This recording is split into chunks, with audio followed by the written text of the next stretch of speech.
People have known for a long time violence begets violence, but I don't think people really understood that it is actually a contagious problem. We look at violence as an epidemic. It's a disease, and it's contagious.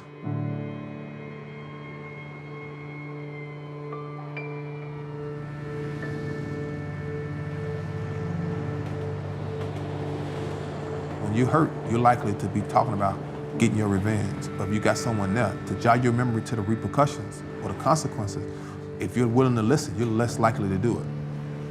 It's a violence prevention program. We're trying to prevent violence on the front end.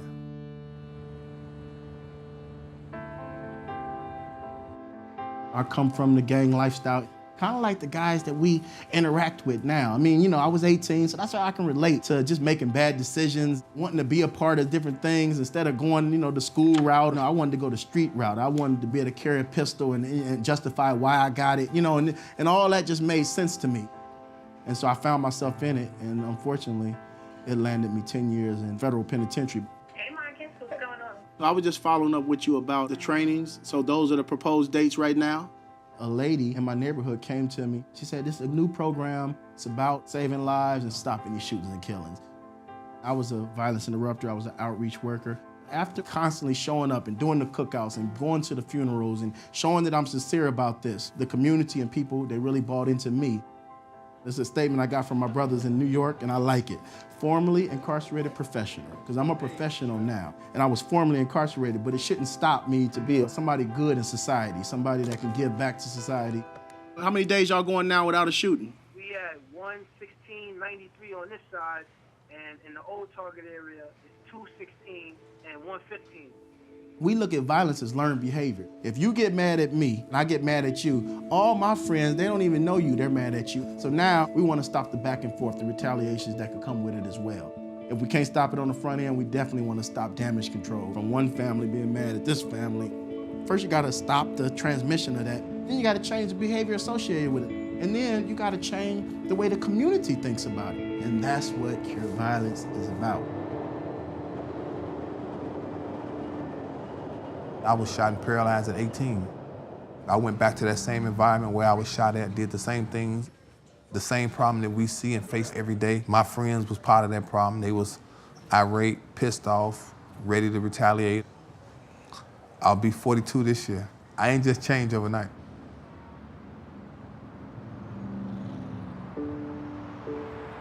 We partnered with 3 level 1 trauma centers. It started out with outreach workers, then violence interrupters, and then you took those same 2 components and put it inside a hospital institution where we just replicate what we did in the community. We do have a particular interest in patients who've been victims of violence and who've been exposed to violence. When someone comes in with a violent injury, with a gunshot wound, for example, we're already kind of attuned to the notion that we need to investigate not only what happened in this particular instance, but what happened before. Whenever someone is shot, stabbed, or jumped on, either myself or someone from my team go talk to the victim and the family. Hold on, that's the hospital calling right there. Anyone at the hospital staff could call the hotline number. And this is 7 days a week, 24 hours a day, right then and there in the crisis. Okay. Is he awake and talking? All right, thank you. Violent injury accounts for maybe half of our patients here. We know that our patient population comes from a place where they may have witnessed violence before, they may have seen their friends or loved ones shot or injured in some way, or people die. When you look at the people that we're serving, these are some of the people that, you know, people have gave up on, threw their hands up and say enough is enough. But because we come from some of those same neighborhoods, because we're familiar with that same population, they tend to listen to us. We give them the platform to say, you could change your life. It's some people that we've ran into that we knew about before we ran into them, that we knew it wasn't no change in these guys. But the fact that they were in here, we had that opportunity. The door opened. Violence is a public health problem. What happens when they leave the hospital? There has to be a community. That community has now been traumatized. That family has been traumatized. I'm probably one of the most modest people you're probably gonna speak to, at least that work for Ceasefire. But if I was to sound cocky, we damn good at what we do. I got children, so I know I needed to change anyway. Do something different. The streets weren't working. It was a dead end, either jail or death. I choose neither one. We try to stop the retaliation and then dispatch the guys that are on the field so that they can stop anything on the front line. All right, Tomas, who's this guy? Stacy, a group of guys came at them and shot at them, hitting Stacy in the finger. When we got him over here in the hospital, Stacy was like, you know, he felt like calling different type of people, and his thing was trying to retaliate. He actually got released the same day, but I had enough time with him to detour his way of thinking. How long ago when you got shot? Got shot a couple of times. First time I got shot at 18, shot in my leg. Then I got shot again at 21. I was going to Job Corps. Met this awesome brother right here. I was just on a rage, a revenge. And this good brother right here came to me and taught me how to let go. I feel like if he would never taught me how to let go, I'd still be bloodthirsty.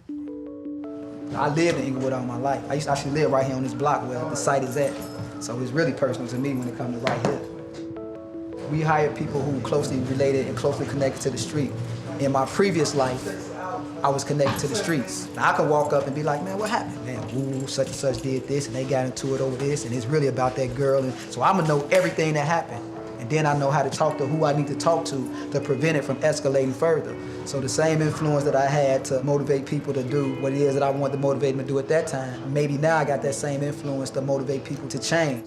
I've been in for 3 months, bro, and it's the best experience of my life, honestly. It's people that's teaching me, it's people that's showing me, it's people that understand me, and it's people in here that's just like me.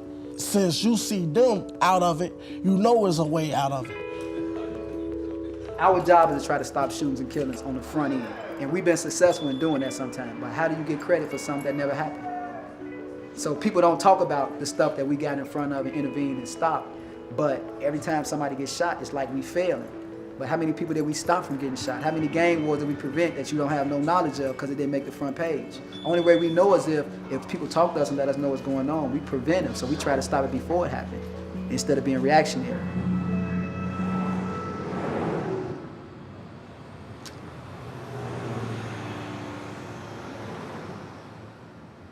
Where's it at right here? See, I was just looking at some of our sites and the different trends and stuff right here, you know, the up, the down. And if you look at Philadelphia, Philadelphia has a downward, so they've been doing good.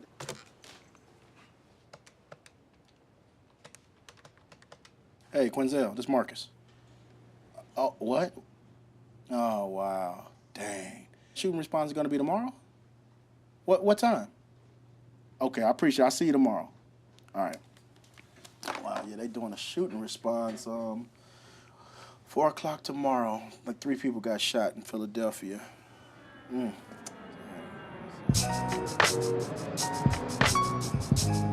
We have replication sites of the Cure Violence model throughout the country. The first time I came to North Philadelphia, it was the roughest I've seen. And I've been all over, but North Philadelphia, oh, it was rough looking. Memorials out everywhere you look, so much violence and poverty.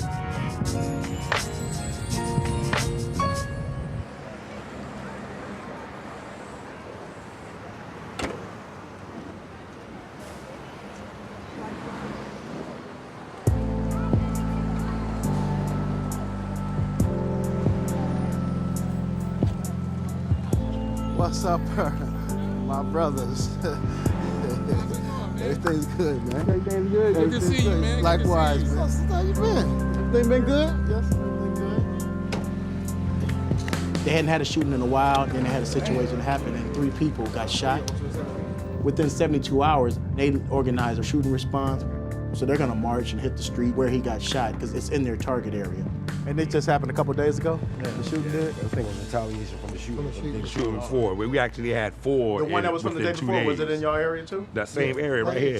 Same area. Oh, okay. These guys all their life, they've been in the streets. They've been around high-risk situations. Sometimes they incited them. I incited them. And now they're ready to do something different with their lives. We was in a meeting with the guys around the corner. Somebody broke in his crib, stole a gun or whatever. Yeah. And he called somebody down to retaliate, and they was ready to retaliate. It was a big mediation. I just put it in. So it's easy for me to come in and mediate because they already look up to me.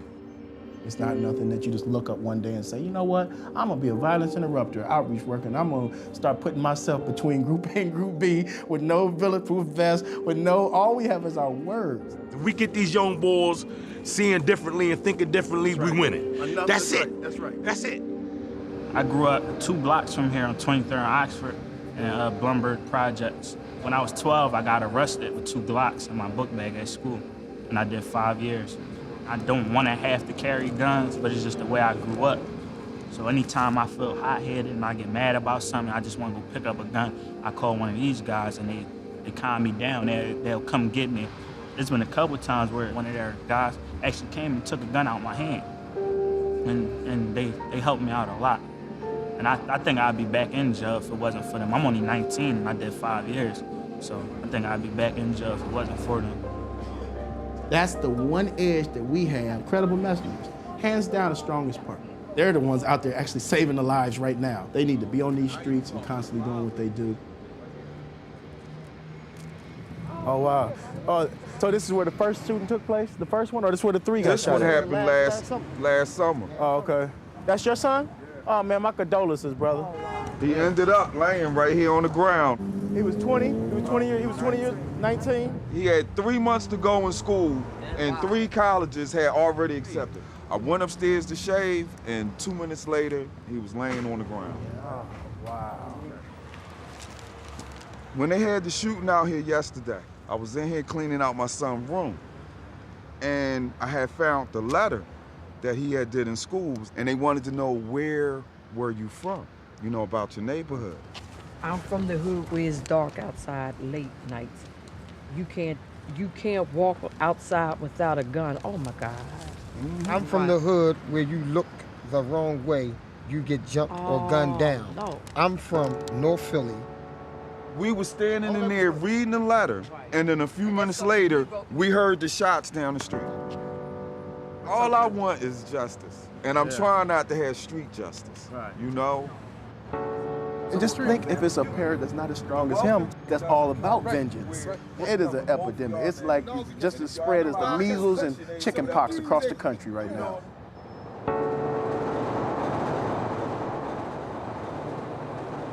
I actually grew up right around here on this corner on Custer Street. This was like a real bad neighborhood. This very spot right here, I done got locked up numerous times. When I was growing up as a kid, my family really gave up on me. I sold drugs all my life, ever since I was 9. My first case, I got caught with 2 guns, 100 bundles of dope, 70 bundles of rocks, and a stolen car. I was 13, and then I didn't come out till I was 25. When I came home, I told myself I was never gonna go back. We stayed in the middle of this block, like where the house is going at right here. This was our crack house right here. The one across the street at the corner boarded up. That was our crib too. I actually knew Shakia when I was younger. Honestly, when I came home, I was looking for Shakia because we used to sell drugs together. I used to get into a whole lot of bad stuff with her. So when I came home, my intentions was to find her again and go back to doing all the bad stuff that, you know what I'm saying? And then she was like, no, that ain't the way of life no more. When she looked me in my face and told me we wasn't going back to doing what we was doing, that when I actually seen her with this orange sweater on and she explained to me she was with this Philadelphia ceasefire program and she was like, it changed her. She like a role model to me. She still pushed me when I'm like, oh my God, I can't do it because of my criminal background. She like, I did it, why can't you do it? When I was out there, I always seen something in him. I just made sure he was all right out there. I'm just trying to right my wrongs. Harm I caused to people, bad I done to people in my life. If I can help somebody out, try to make a difference, that's what I'm all for now. I was homeless when I came home. I came home from prison. I didn't have no address to use. So I was homeless, so they made me go to a shelter. And Shakia told me, don't worry about it, that she would have me out of there in less than a month. On my 29th day, I found a job with Shakia. And that's how I knew it was serious. Shakia, like, I don't know what it was or like what her drive was. I don't know what she seen in me that I didn't see in myself that caused her to like do the things that she did for me. She made me feel like I was her son, like it's gonna be hard, but at the end of the day, I knew that there was I knew right then and there, like, if she didn't give up on me, I was gonna give her my all. And that's why I stood with it. And my life has changed dramatically in the last couple months. I'm grateful. I'm grateful I didn't have to go back to jail. I'm grateful that somebody believed in me when I didn't believe in myself. Yo, you know what I just realized, yo? How many times you came down to the shelter, yo? Like, he made me realize, like, real stuff, yo. He made me realize, like, how many times you came to grab me. Like, when I told you. Real shit, yo. When everybody turned their back on me, dog, like. Did I ever turn my back on you? Fuck no, man. It just seemed like he was just there to save me, like, every fucking time, yo. Like, even when, oh my God, man. So when I came home, my mom said she wished that I would have died in prison, yo. So when I came home, I was like, I'm gonna fucking, like, do whatever it takes for me. Like, and then Shakia, like, yo, I swear to God, you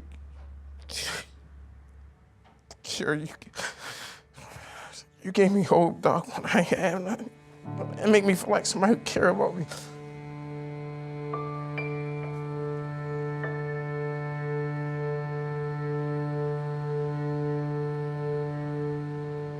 It's working, definitely. It's working, it's been evaluated to show that it's working. And that's why this organization has expanded the way it has.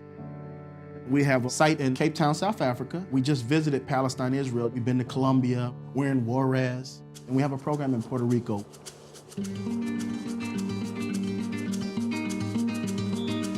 Por control de punto de droga, eso es algo bien mínimo, ¿sabes? Eso aquí prácticamente no existe. Tenemos personas de afuera que dicen, pero qué raro, porque mayormente yo siempre he visto que las guerras de bandos son por control de punto de droga, solo que por venganza. Nenes de 12 años que me dicen, no, yo que no puedo ir porque voy para allá, me van a matarme. Y nosotros pues estamos tratando de cambiar esa mentalidad.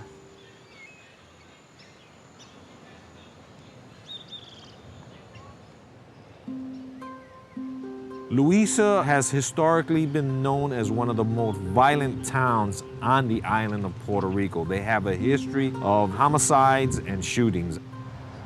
We hire credible messengers here as well. These guys do the same kind of work we do right back at the States. We hire guys and ladies who live in the community, who are known in the community, who are respected by the community, and many times have been through some of their own trials and tribulations. So the community knows them, the guys know them, so they're able to intervene and able to have conversation with guys in crisis situations and mediate disputes so that they don't turn out to be deaths or shootings. Me mezclaba en esto de los gallos y pues casi siempre para hacer entre corillos, metido en conflicto, en problemas a veces hasta con la misma justicia. Violento, era violento. Parte de los requisitos es haber tenido algún tipo de experiencia en las calles. Yo era líder como de una ganga de mi barrio. Antes yo no podía ayudar a las demás personas, eso que ellos necesitaban. Como que quizás a mí no, la ayuda que a mí no me dieron. Y cuando ella me explicó que era alcalde de paz, yo decía, wow, si yo cambié, yo creo que para todo el mundo puede haber un cambio. Después pues tuve un encuentro y lo que me faltaba era pedir perdón a los mismos jóvenes con los que tuve mucho conflicto. Era la meta que me faltaba porque tengo la herramienta por medio del programa de ayudar a los otros a conseguir esa palabra paz. Hay un muchacho aquí que violento a capacidad. Y el único que pudo hacer que en su comunidad él hiciera una actividad fue Samito. O sea que quiere decir que los buenos somos más que los malos. acuerdo de paz en el barrio de Loíza, yo lo considero que eso llegó en el momento oportuno a nuestro pueblo. Cuando esta gente llegaron a nuestro barrio, se han unido. Yo tengo fe de eso porque yo lo viví. Tuve un hijo con varias situaciones y ellos trataron de darle la ayuda que él necesitaba. Trataron de sacarlo hacia adelante. El muchacho lamentablemente pues fue asesinado en el pueblo de Loíza. Yo perdí a mi hermano, a mi papá y a mi tío juntamente en una misma masacre. Y después, ¿quién diría, verdad, que mi hijo también? El dolor que yo siento, que yo sentía en aquel momento y que todavía siento, yo no se lo puedo prácticamente describir a ustedes. Solamente una madre que ha perdido un hijo sabe lo que yo estoy sintiendo. Y si yo puedo como madre evitar que otra madre sufra, ¿por qué no lo voy a hacer? Nosotros no queremos venganza, pero queremos paz. Queremos felicitar a Jessica porque ella y su familia han tenido una resiliencia tremenda y ellos han cortado ese ciclo de continuar la enfermedad. Ella ha sido parte de curarla, está curando la violencia. Creo que liberar de estas guerras a nuestros jóvenes y ver una población compartirse un terreno como único para todo el mundo, no por divisiones, creo que es una meta bonita. It works. Cure Violence works here on the island of Puerto Rico just as it does in Chicago, Kansas City, Philadelphia, New York, and other parts of the world.